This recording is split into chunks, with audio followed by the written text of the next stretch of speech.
تقر عين المؤمن إذا أمسى يثوي إلى أهله والتف حوله والداه وزوجته وبنوه وبناته، وحق له أن تقر عينه بهذا. ولهذا يجد المغتربون من الناس كمدا في صدورهم إذا آووا إلى منازلهم ولم يلتقوا بأهليهم، ويسألون الله أن يطوي عنهم أيام الغربة. لكن القرار الحق والفرح الكامل والبهجة التامة يوم أن يلتقي المؤمن بوالديه وزوجته وأبنائه وبناته في جنات النعيم. قال الله عنهم: وأدخلهم جنات عدن التي وعدتهم ومن صلح من آبائهم وأزواجهم وذرياتهم إنك أنت العزيز الحكيم.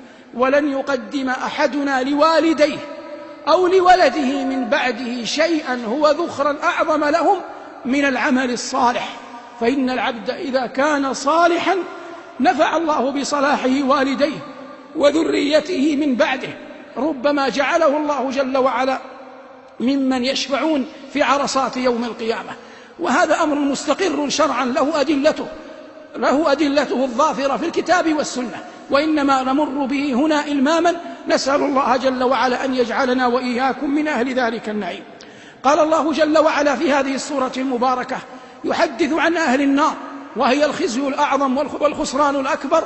قال جل جلاله: قالوا ربنا أمتنا اثنتين وأحييتنا اثنتين فاعترفنا بذنوبنا فهل إلى خروج من سبيل ذلكم بأنه إذا دعي الله وحده كفرتم وإن يشرك به تؤمنوا فالحكم لله العلي الكبير. أهل النار يقولون يومئذ: ربنا أمتنا اثنتين، موتة ونحن أجلنا في بطون أمهاتنا فنفخت فينا الروح، والموتة الثانية يوم قبض الأرواح وهي الموتة المكتوبة على كل أحد. وأحييتنا اثنتين، الحياة الأولى عندما نفخت فينا الروح فكنا أحياء في بطون أمهاتنا. الحياة الأولى حياة الدنيا، والحياة الأخرى يوم بعثهم الله جل وعلا من مرقدهم، كما قال الله في ياسين: ونفخ في الصور فإذا هم من الأجداث إلى ربهم ينسلون قالوا يا ويلنا من بعثنا من مرقدنا هذا ما وعد الرحمن وصدق المرسلون. فإذا اعترفوا بهذا يقولون: هل إلى خروج من سبيل، خروج من النار وعودة للدنيا علهم يتقون، ولن يتقوا. قال الله جل وعلا في الأنعام: ولو ردوا لعادوا لما نهوا عنه وإنهم لكاذبون. فإذا قالوا ذلك ذكرهم الله جل وعلا بأعظم معصية لهم ألا وهي الإشراك بالله، وأن نفوسهم والعياذ بالله كانت تبتهج وتفرح إذا ذكر مع الله غيره، وإذا ذكر الله وحده اشمأزت قلوب الذين لا يؤمنون بالآخرة. فمن أراد أن يعرف أين قربه من الله فليرى كيف حاله إذا ذكر الله جل وعلا وحده.